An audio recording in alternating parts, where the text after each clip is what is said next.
Hi friends, welcome to நம்ம வீடு. நாம் இன்றைக்கி பார்க்க போகிற வீடியோ என்னென்னு பார்த்தீங்கன்னா, ரொம்ப ஈஸியாக ரொம்ப சிம்பிளாக செய்யக்கூடிய ஒரு ரெசிபி தாங்க பார்க்க போகிறோம்.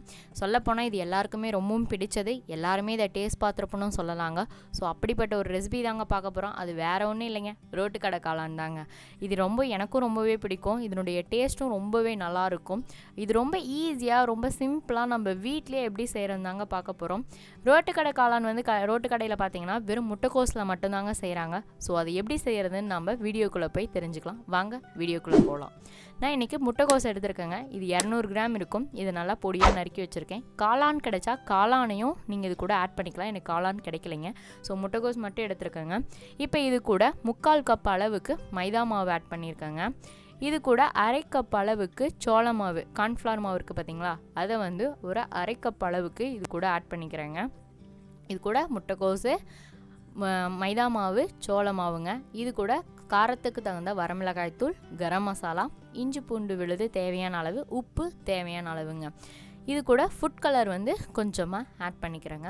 இப்போ இது எல்லாத்தையும் ஆட் பண்ணிவிட்டு இதை நல்லா நம்ம மிக்ஸ் பண்ணலாங்க. ஒன்று நல்லா மிக்ஸ் பண்ணுற அளவுக்கு மிக்ஸ் பண்ணலாம். நம்ம முட்டைக்கோஸில் வந்து ஏற்கனவே தண்ணி இருக்கும். அது இல்லாமல் நாமளும் வாஷ் பண்ணி வச்சுருக்கறனால அதில் தண்ணி இருக்குங்க. ஸோ அதனால் வந்துட்டு தண்ணி ஆட் பண்ணாமல் இது பண்ணுங்கள். தண்ணி தேவை அப்படின்னா மட்டும் ஆட் பண்ணுங்கள். இது ரொம்ப கொலன்னு பிசைஞ்சிடக்கூடாதுங்க. கொஞ்சம் கெட்டியாக பஜ்ஜி போடுற அளவு அந்த ஒரு ஸ்டேஜில் இருக்கிற மாதிரி இதை நம்ம பிசைஞ்சிக்கணும். இப்போ தேவையான அளவு நான் தண்ணி விட்டுக்கிறேன். ஏன்னா கொஞ்சம் எனக்கு வந்து ரொம்ப மாவாக தான் இருந்துச்சு. இப்போ பாருங்களேன், ஓரளவுக்கு நல்லாவே நான் பிசைஞ்சிக்கிட்டேங்க. கொஞ்சம் கெட்டியாக இருக்கணுங்க, கொலன்னு போயிடக்கூடாது. ஓகேங்களா? பிசையும் போதே உங்களுக்கே அதனுடைய ஸ்ட்ரக்சர் வந்து நல்லாவே தெரியும். தேவையான அளவு மட்டும் தண்ணி பார்த்து ஊற்றிக்கோங்க. இப்போ இன்னொரு கடாய் வச்சுருக்கேன். அதில் ஆயில் ஊற்றி வச்சுருக்கேங்க. ஆயில் வந்து நல்லா ஹீட் ஆகட்டும். ஹீட் ஆச்சுன்னா இதை நம்ம பொரிச்சு எடுக்கலாங்க. இப்போ பார்த்தீங்கன்னா நான் வந்துட்டு இதை பொரிச்சு எடுக்க போகிறேன். இது என்னென்னா ரொம்ப மொத்தமாக போடக்கூடாதுங்க. கொஞ்சம் மெலிசாக எடுத்து தட்டையாக்கி அப்புறமா போடுங்க. ஏன்னா ரொம்ப எண்ணெய் இழுக்கும்.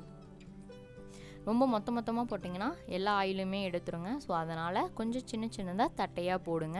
இப்போ இது 2 பக்கம் வெந்துருச்சு அப்படின்னா நமக்கு ரெடி ஆகிடுச்சுன்னு அர்த்தங்க.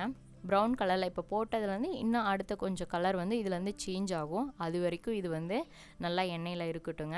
இப்போ பாருங்கள், எண்ணெயிலே நல்லா வேகட்டும். இதை பொரித்து எடுத்தோம்னா இதுவே ரொம்ப நல்லாயிருக்கும். இப்போ பாருங்களேன், கலரும் மாறிடுச்சு. இப்போ இது வந்து நல்லாவே வெந்துருச்சுங்க. ஸோ இப்போ நம்ம இதை இன்னொரு பிளேட்டுக்கு வந்து மாற்றிக்கலாங்க. ரொம்ப நேரம் இழுக்காதுங்க, ரொம்ப சீக்கிரமாக இது வெந்துடும்.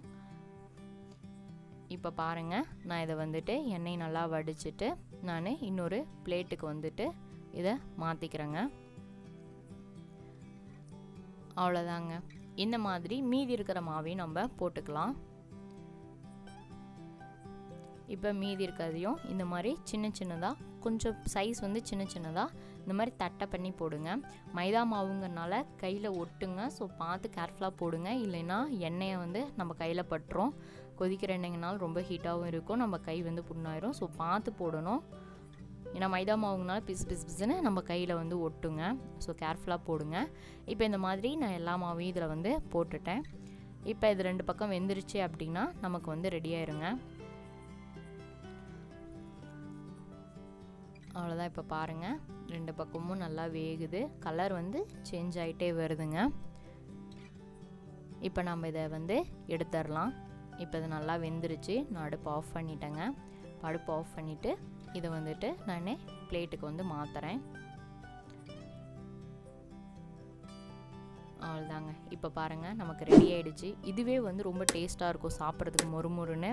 வேணால் டேஸ்ட் பண்ணி பாருங்கள். இப்போ நம்ம எப்படி ரோட்டு காளான் எப்படி ரெடி பண்ணதுன்னு பார்க்கலாம். இப்போ ஒரு கடாய் வச்சுருக்கேன். அதில் தேவையான அளவுக்கு ஆயில் விட்டுருங்க.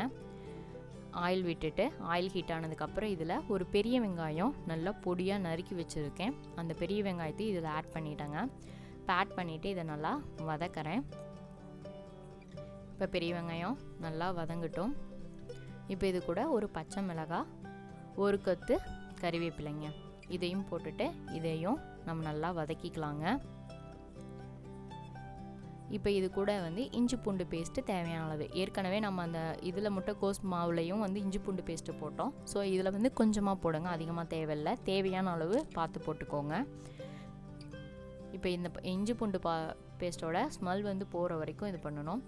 இதில் வந்து நான் தக்காளி வந்து ஒரு 2 பழம் தக்காளியை எடுத்து நல்லா மிக்சியில் போட்டு அரைச்சி பேஸ்ட்டாக எடுத்து போட்டிருக்கேன். இதில் வந்து தக்காளி சாஸ் ஆட் பண்ணுவாங்க. நான் இன்றைக்கி என்ன பண்ணியிருக்கேன்னா தக்காளி வந்து அரைச்சி ஊற்றிருக்கேன். ஏன்னா இதுவும் புளிப்பு சுவையை கொடுக்குங்க. ஸோ அதனால் நான் தக்காளி வந்து அரைச்சி ஊற்றிருக்கேங்க. தக்காளி சாஸ் எடுக்கிறனால தக்காளி சாஸ் வந்து நீங்கள் எடுத்துக்கலாம். நான் இன்றைக்கி தக்காளியை வந்து அரைச்சி எடுத்திருக்கேன். இப்போ இதனுடைய பச்சை ஸ்மெல் வந்து போகணுங்க. இது கூட என்ன பண்ணால் 2 ஸ்பூன் சோயா சாஸ் வந்து எடுத்திருக்கேன். இந்த சோயா சாஸ் வந்து நான் வீட்லேயே செஞ்சது தாங்க. ஸோ அது எப்படி செய்யுதுன்னு இன்னொரு வீடியோ நான் போடுறேன், பார்க்கலாம். இப்போ இதையும் ஊற்றிட்டு இப்போ இது எல்லாத்தையும் நல்லா நான் மிக்ஸ் பண்ணுறேங்க. ஒன்றோட ஒன்று நல்லா மிக்ஸ் பண்ணுறேன். மிக்ஸ் பண்ணிவிட்டு இப்போ இது கூட வரமிளகாய் தூள் ஏற்கனவே நம்ம ஆட் பண்ணியிருக்கோம். ஸோ அதுக்கு தகுந்த மாதிரி ஆட் பண்ணிக்கோங்க. வரமிளகாய் தூள், கரம் மசாலா போட்டுட்டு இதையும் நல்லா வதக்கிக்கலாம். காரம் உங்களுக்கு அதிகமாக வேணும்னா வரமிளகாய் தூளை கொஞ்சம் ஆட் பண்ணிக்கலாம். எனக்கு இது போதுமானது. ஸோ அதனால் ஏற்கனவே நம்ம அதிலே ஆட் பண்ணியிருக்கோம் இல்லைங்களா, அதனால் இப்போ இது கூட இதுக்கு தகுந்த அளவு உப்பும் ஆட் பண்ணிக்கிறேன். இப்போ இது எல்லாத்தையும் நல்லா மிக்ஸ் பண்ணிக்கிறேங்க. மிக்ஸ் பண்ணிவிட்டு இப்போ இது கூட கொஞ்சமாக வந்து நான் தண்ணி வந்து ஊற்றிக்கிறேன்.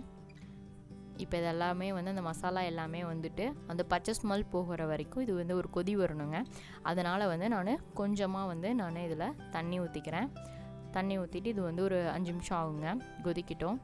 ஒரு கொதி வந்ததுக்கப்புறமா நாம் வந்துட்டு அந்த ஏற்கனவே பொரிச்சு வச்சுருக்கோம் பார்த்தீங்களா, அதை ஆட் பண்ணிக்கலாம். இப்போ இது கூட ஃபுட் கலர் வந்து கொஞ்சமாக ஆட் பண்ணியிருக்கிறேன். ஃபுட் கலர் ஆட் பண்ணிவிட்டு இதையும் நல்லா நான் மிக்ஸ் பண்ணிக்கிறேங்க. இப்போ நம்ம பொரிச்சு வச்சுருக்கோம் பார்த்தீங்களா, அது வந்து ஹீட் ஆறுனதுக்கப்புறமா சூடு கொஞ்சம் கம்மியானதுக்கப்புறமா அதை வந்து உதிரி பண்ணி வச்சுக்கலாங்க. அதை வந்து இதில் நம்ம மிக்ஸ் பண்ண போகிறோம். இப்போ பாருங்கள், இது ஒரு கொதி வருது. இப்போ இந்த மாதிரி கொதி வந்ததுக்கப்புறமா நம்ம அதை வந்து ஆட் பண்ணலாம். இப்போ நல்லா கொதி வருது. ஏன்னா அந்த பச்சை ஸ்மெல் வந்து போகணும். இப்போ பாருங்கள், நான் இதை உதிர்த்து வச்சுருக்கிறேன். இந்த உதிர்த்து வச்சதை இது கூட நான் வந்து ஆட் பண்ணிக்கிறேங்க. ஆட் பண்ணிவிட்டு இது எல்லாத்தையும் நான் வந்து நல்லா மிக்ஸ் பண்ணி விடுறேன். பாருங்கள், ஒன்றோட ஒன்று நல்லா மிக்ஸ் பண்ணிக்கலாம். நல்லா மிக்ஸ் பண்ணிவிட்டு இப்போ என்ன பண்ணுறேன்னா இதனுடைய கெட்டிப்பதம் வரதுக்காக 1 ஸ்பூன் கார்ன்ஃப்ளவர் மாவு எடுத்துகிட்டு ஒரு கப்பில் கொஞ்சமாக தண்ணி விட்டுட்டு இதை வந்து நான் நல்லா மிக்ஸ் பண்ணிக்கிறேன். நீங்கள் கார்ன்ஃப்ளவர் மாவு அப்படியே போட்டு தண்ணி ஊற்றினீங்கன்னா அதில் கட்டியாயிரும். அதனால் ஒரு கப்பில் வந்துட்டு கார்ன்ஃப்ளவர் மாவு போட்டுட்டு கொஞ்சமாக தண்ணி ஊற்றி அந்த கட்டி இல்லாமல் நல்லா மிக்ஸ் பண்ணிவிட்டு அப்புறமா அதில் வந்து ஆட் பண்ணுங்கள். இது ஏன் ஆட் பண்ணுறோம்னா கொஞ்சம் கெட்டிப்பதம் வரதுக்காக இதை ஆட் பண்ணுறேங்க. அதுக்கப்புறம் இந்த கார்ன்ஃப்ளவர் ஊற்றுனதுக்கப்புறம் இதில் வந்து ஒரு 1/4 கப் அளவுக்கு தண்ணியும் நான் ஆட் பண்ணிக்கிறேங்க. தண்ணி பாருங்கள், நீங்கள் வந்து அதை வதக்கும் போதே தெரியும் போதுமான அளவு இருக்குதானே. அப்படி உங்களுக்கு தண்ணி பத்தலாம் இன்னும் கொஞ்சம் கூட தண்ணி ஆட் பண்ணிக்கலாங்க.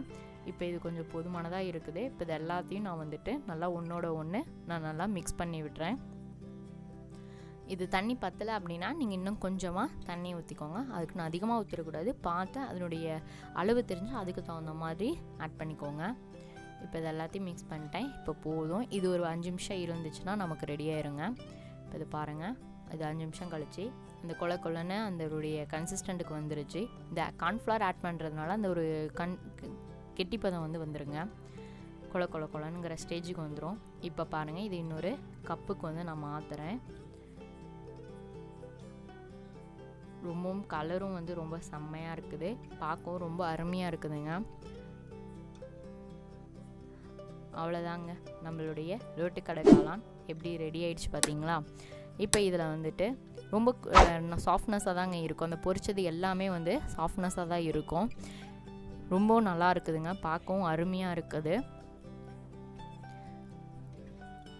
இப்போ இது கூட என்ன பண்ணுறேன்னா கொஞ்சமாக வெங்காயம், கொஞ்சமாக இந்த சிப்ஸுங்க அதை வந்து நான் ஆட் பண்ணுறேன். இது இந்த சிப்ஸ் எல்லா கடையிலையுமே கிடைக்கும்.